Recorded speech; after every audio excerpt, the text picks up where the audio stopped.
Road पे ना भाई कंस्ट्रक्शन का काम चल रहा है, तो ये पूरी रोड इन्होंने ब्लॉक कर रखी है, वरना गाड़ी अपनी ना यहीं पे पार्क हो जाती, क्योंकि ये बिल्डिंग में अपना अपार्टमेंट है, कल वाली वीडियो में मैंने दिखाया था, और इनकी अपनी पर्सनल पार्किंग भी है। बट अब पार्किंग तक लाने का ही कोई ऑप्शन नहीं है गाड़ी का, और मेरे को लग रहा है ये जो बेचारों की गाड़ियाँ खड़ी है ये भी अब फंस गई है, ये भी निकाल के ले जा नहीं सकते, क्योंकि कैसे ले जाएंगे, यहाँ से ले जा भी सकते वैसे, हाँ यार, पर वही है, जगह कम है, देखो गमला वमला अड़ा हुआ है ना, तो मुश्किल से ही निकलेगी बहुत। तो इसलिए जो वैसे तो मेरे जो एयरबीएनबी का किराया था पर नाइट का 5,000 समथिंग रुपये था, 2 रातों के लिए बुक किया, 10,000 कुछ में, तो उसमें पार्किंग फ्री थी। बट अब क्योंकि इनके पास रीज़न था भाई की पार्किंग गाड़ी आ नहीं सकती, तो इसलिए फिर पार्किंग मिली नहीं मुझे। तो मैंने कल दिन भर तो लगा के रखी रोड के साइड में जो पार्किंग होती है, और मैं सो गया कल हॉस्टल में अपने वहाँ एयरबीएनबी में जाके। तो यहाँ पे थी ये जो बोर्ड लग रहा है ना, इसके आगे पार्किंग, जो कि 1 घंटे तक फ्री थी, उसके बाद पता नहीं क्या चार्जेस वगैरह थे, और मैंने लगाई रखी 8-9 घंटे, क्योंकि मैं तो सो गया था। फिर रात में मुझे याद आया तो मैं गाड़ी हटा के आगे मेन जो पब्लिक पार्किंग है ना फ्री वाली, वहाँ पे लगा के आया। अब पता नहीं चलान हुआ होगा दिन में, क्या सीन है देखेंगे वो। बाकी ये बॉक्स ना हो करके कुछ लॉकर से लगे हुए, शायद ये कुरियर वगैरह के लिए होंगे, कि कुरियर यहाँ पे ड्रॉप कर जाते होंगे, फिर अपना कोड वोड डाल के कुरियर निकाल लो। बाकी कूड़ा कचरा लोगों ने मतलब ऐसे तो नहीं फैला रखा, बट हाँ रोड के साइड में ये बने हुए जगह, इसी के यहाँ डब्बे डुब्बे रख रखे हैं सारे, और ये तो कंस्ट्रक्शन हो रही है इसलिए है, बाकी डस्टबिन में ही है ज़्यादातर कूड़ा। रोड आप देखोगे ओवरऑल ठीक ही है, मतलब इतनी भी क्लीन नहीं कहूँगा, बट हाँ कूड़ा कचरा नहीं दिख रहा। बाकी यार एक और नया दिन, एक और नई जर्नी। मैं हूँ अभी फ़िलहाल साइप्रस, एक कंट्री है यूरोप की, उसकी कैपिटल सिटी निकोशिया में, एंड आप देख रहे हो भाई मिडल ईस्ट रोड ट्रिप का एक और नया एपिसोड। हालांकि मिडल ईस्ट की मैंने कंट्रीज़ कवर कर लिया, मैं यूरोप साइड आ गया हूँ, और वो भी एक ही कंट्री करने आया हूँ। ये जो साइप्रस है ना, एक्चुअल में एक आइलैंड नेशन है, आप मैप में देखोगे बड़ा ही छोटा सा है, बहुत जूम करना पड़ेगा आपको तब जाके ये कंट्री दिखेगी।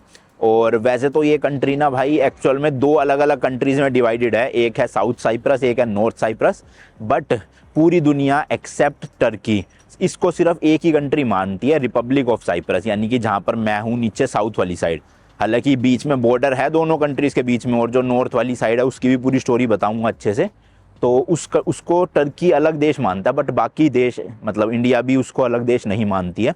तो अब आप एक ही देश मान सकते हो इसको पूरे को, साउथ नॉर्थ अलग अलग बस मैं बोलूँगा वीडियो के लिए, क्योंकि जो फैक्ट्स है वो बता रहा हूँ आपको रिसेंट में। अभी फिलहाल मेरे को एटीएम ढूंढना है, थोड़े से यूरोज निकालने हैं पहले। ये देखो भाई, ये जो रोड के साइड में पार्किंग स्पॉट्स है ना, यहाँ खड़ी करी थी कल मैंने गाड़ी, और अभी मैं पैदल पैदल चल रहा हूँ भाई। जो मैंने कल ई सिम ली, पैसे वेस्ट हो गए मेरे, 500 रुपये, चल ही नहीं रही, वो 3G दिखा रहा है उसमें और नेट ही नहीं चल रहा। तो एटीएम की लोकेशन ढूंढ रहा हूँ, ऐसी पैदल चल चल के मिल जाएगी तो ठीक है, वरना अपना इंडिया वाले इंटरनेट से कनेक्ट करके फिर करूँगा, क्योंकि बिना इंटरनेट के ऑब्वियसली भाई घूमा नहीं जाएगा, आपको लोकेशन ही नहीं पता चलेगी। एक नए देश, एक नए शहर में आके आपको क्या पता कौन सी चीज़ कहाँ है। ये है देखो वो पब्लिक पार्किंग स्पॉट ना, मैंने गाड़ी अपनी वो लगा रखी सामने, येलो कलर की नंबर प्लेट है जिसकी। तो इस तरह से यहाँ पे ये फ्री पार्किंग है, बहुत बड़ी पार्किंग है, मेरे ख्याल से 100 गाड़ियाँ तो आई जाती होंगी, तो इसलिए यहीं पे अपना बढ़िया है सिस्टम। और इस तरह का ये पूरा नेबरहुड है बिल्कुल। जो यहाँ का मेन सिटी सेंटर है ना, निकोशिया एक्चुअल में इनकी कैपिटल सिटी है, तो सिटी सेंटर में ही हुआ है उसके। और यहाँ से जो नॉर्थ और साउथ का बॉर्डर है ना, मैंने बताया आपको बीच में, वो भी पास में ही है, लगभग 2-2.5 किलोमीटर। तो मैं पैदल पैदल जा रहा हूँ, गाड़ी नहीं निकाल रहा। कल मैंने गाड़ी चलाई ली यहाँ पर, तो एक तरह से रोड ट्रिप भी हो चुकी है अपनी, क्योंकि जो एयरपोर्ट था वो था लारनाका सिटी में, यहाँ से 40 किलोमीटर दूर। तो वहाँ मैं लैंड हुआ था, वहाँ से गाड़ी लेके निकोशिया कैपिटल सिटी आ गया था। और वैसे भी गाड़ी को बॉर्डर के उस पार मैं ले जा नहीं सकता, अलाउड नहीं है रेंटल गाड़ी, तो इसलिए मैं खुद से पैदल पैदल ही जाऊँगा। अब नेट नहीं चल रहा मेरा इंडिया वाला भी, तो मेरी सरदर्दी हो रही है कि कैसे जाऊँगा भाई, एटीएम भी नहीं मिल रहा मुझे आसपास। चलो कोई नहीं भाई, बिना इंटरनेट के लोगों से पूछ के चलते हैं बॉर्डर तक पैदल पैदल। और बीच में चल गया अपना इंडिया एयरटेल वाली सिम कार्ड का नेटवर्क, मतलब नेट आ गया तो बहुत बढ़िया। लेन ड्राइविंग वगैरह तो प्रॉपर फॉलो करते हैं भाई, वो आप यूरोप में आ चुके हैं ना। हालांकि रोड रूल्स जो है ना वो यूरोप से अपोजिट है, इंडिया वाले रूल्स ही चलते हैं यहाँ पे, क्योंकि ये कंट्री भी ना पहले ब्रिटिश कॉलोनी हुआ करती थी, और जो कंट्रीज ब्रिटिशर्स के राज में थी उनमें आपको रूल सेम दिखेंगे। जैसे आप यूके जाओगे तो यूके में भी रोड के इस तरफ चलाते हैं और स्टीयरिंग व्हील राइट साइड में होते हैं।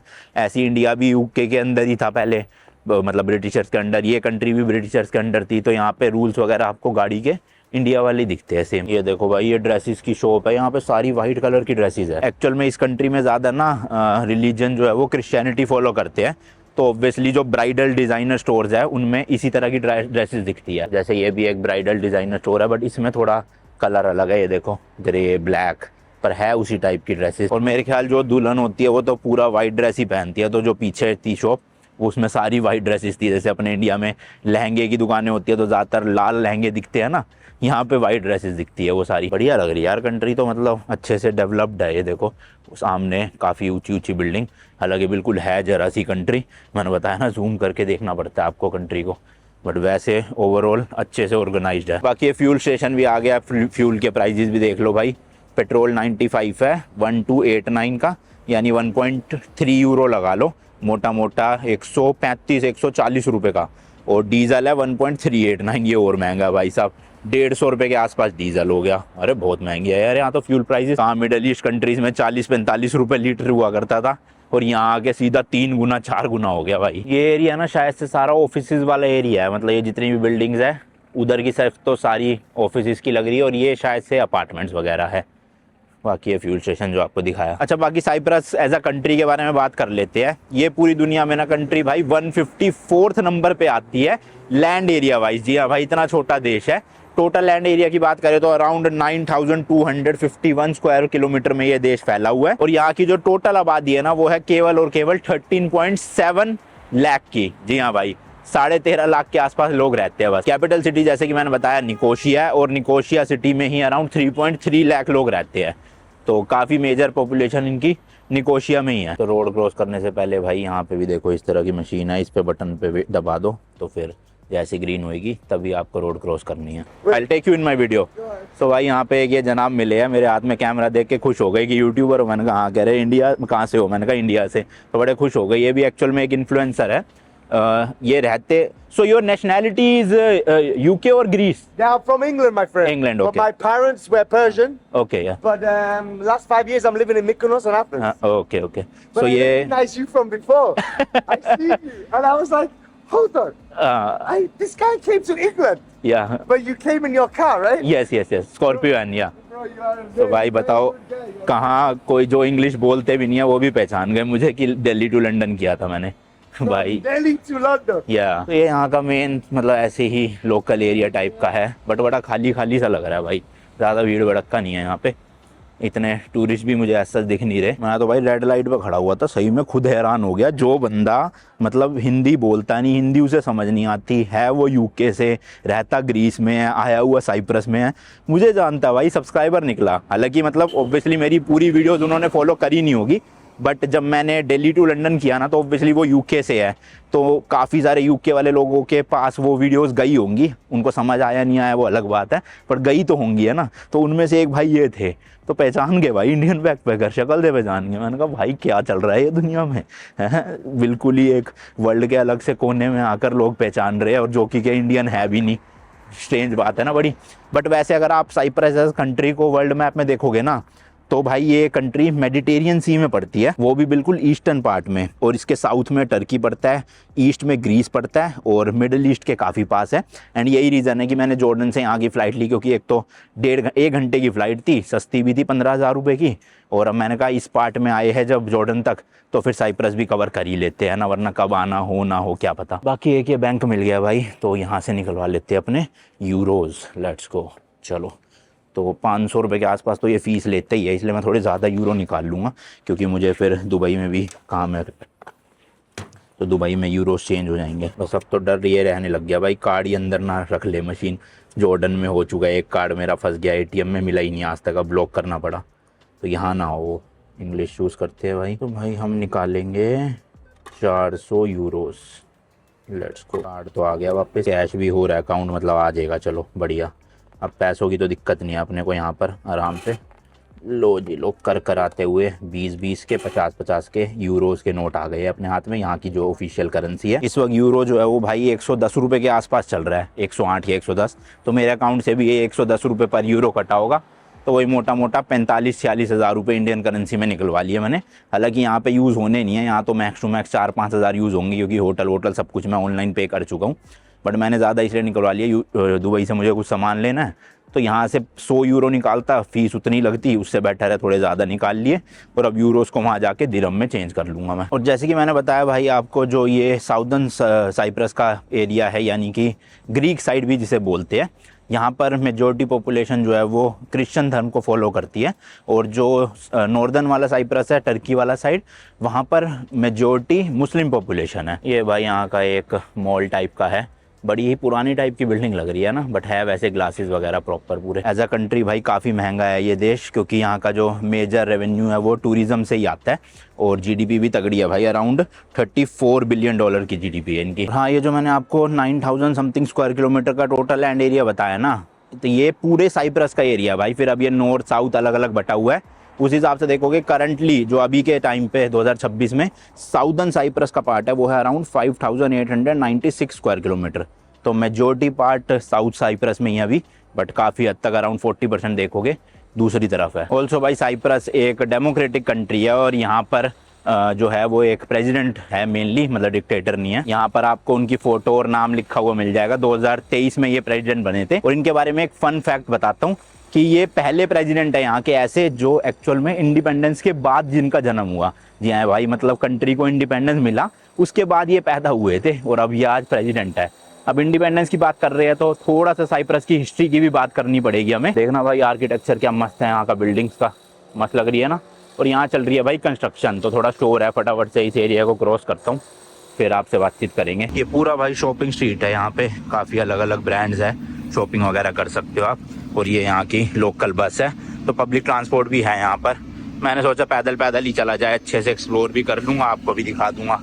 ये देखो भाई पब्लिक पार्किंग बहुत जगह बनी हुई है, यहाँ भी बनी है एक एरी। बाकी चलने फिरने के लिए देखना कितना स्पेस छोड़ा हुआ है, इतना इस तरफ है, इतना उस तरफ है, मतलब जितनी रोड नहीं है भाई उससे ज़्यादा तो दोनों तरफ का चलने वाला स्पेस है यहाँ। कमाल ही है जी। एक ये MI का स्टोर है यहाँ पर। मैं सोच रहा हूँ सिम लूँ ना लूँ, चलो इंडिया वाली सिम चल पड़ी है वैसे तो मेरी, तो छोड़ो देखा जाएगा। बाकी ये इस तरह की आप साइकिल भी ले सकते हो इनकी ऐप डाउनलोड करके और इससे भी घूम सकते हो। बट जैसे कि मैंने बताया मैं थोड़ा एक्सप्लोर करना चाहता हूँ, क्योंकि आज का दिन है मेरे पास यहाँ पर, तो अपना आराम से गलियों में से भटकते हुए पूरा घूम लूँगा। ज़्यादा नहीं था, 2.5 किलोमीटर था, उसमें से अब सिर्फ 800 मीटर बचा है बॉर्डर।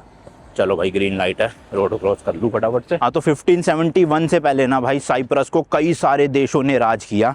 जैसे कि यहाँ पे भाई ग्रीक्स आए थे, इजिप्शियंस आए, पर्शियंस आए, रोमन्स आए, फ्रेंच आए, वेनिशियंस आए। बट 1571 के बाद यहाँ पे ओटोमन्स का रूल आया और अराउंड 3 सेंचुरी यानी 300 साल तक उन्होंने राज किया यहाँ। देन जाके 1878 में ओटोमन्स ने साइप्रस जो है वो ब्रिटिशर्स को हैंड ओवर कर दिया था और उन्होंने डिमांड करी थी प्रोटेक्शन फ्रॉम रशिया, यानी कि आप हमें रशिया से प्रोटेक्ट करो और हम आपको तोहफे में साइप्रस देते हैं। ये देखना बैठने के ब्लॉक्स बने हुए जगह जगह पे, ये अच्छा है भाई, ब्लॉक्स भी बने हैं और वैसे बेंचेस भी है, आने की भी जगह जगह पे है चीज़ें, शोरमा मिल रहा है। यहाँ के लोग ना ग्रीस से काफ़ी ज़्यादा इन्फ्लुएंस रखते हैं, तो इसी वजह से यहाँ की जो ऑफिशियल लैंग्वेज है वो भी ग्रीक है और काफ़ी हद तक आपको इंफ्रास्ट्रक्चर वगैरह ऐसे ग्रीस स्टाइल का दिखेगा। चलते चलते भाई यहाँ के शायद से बस टर्मिनल के पास आ गया हूँ मैं, तो वो सामने देख सकते हो आप बसेस वगैरह खड़ी हुई है यहाँ पे। अभी तो चलते जाना है अपने को, 650 मीटर हो रहा है। ये इधर शायद से होटल्स वगैरह बने हुए हैं और ये चौराहा आ गया, तो बटन दबा देते हैं भाई, वेट आ गया लिखा। मुझे ना यहाँ पे इंडियंस बहुत दिख रहे हैं भाई, 4-5 के ग्रुप में लड़के। तो ये रूट मतलब डंकी वालों के लिए भी काफ़ी ज़्यादा फेमस है। लोग जो है वो नॉर्थ साइप्रस यानी जो टर्की के अंडर साइप्रस आता है वहाँ पे आ जाते हैं, खाली इंडियंस ही नहीं कई देशों के लोग, और फिर इलीगली साउथ साइप्रस यानी कि एक तरह से यूरोप में एंटर कर लेते हैं। क्योंकि जो नॉर्थ साइप्रस है ना टर्की वाला पार्ट, वहाँ के लिए कोई भी वीज़ा नहीं चाहिए हम लोगों को, जबकि साउथ साइप्रस के लिए आपके पास शेंगन वीज़ा होना चाहिए या इस कंट्री का अपना वीज़ा होना चाहिए, जो ईजिली मिलता नहीं है। तो मुझे तो लग रहा है, अब कह नहीं सकता मैं भाई लीगल है इलीगल है, पर इंडियंस 5-5, 6-6 के ग्रुप में काफ़ी दिख रहे हैं। ये देखो भाई बस स्टॉप, यहाँ पर पब्लिक ट्रांसपोर्ट वगैरह सब यहीं से मिलते हैं आपको, बसेस वगैरह, एयरपोर्ट की भी बसेस होती होंगी यहाँ पे। नीचे देखो भाई पार्क टाइप का बना हुआ है, यहाँ पर झूले वूले लगे हुए बच्चों के, और ये वॉकिंग स्ट्रीट टाइप की है, यहाँ पे अपना घूमते रहो। उधर बिल्डिंगें दिख रही है, बेंच देखना भाई क्या क्रेजी बना रखा है अलग ही शेप है ना।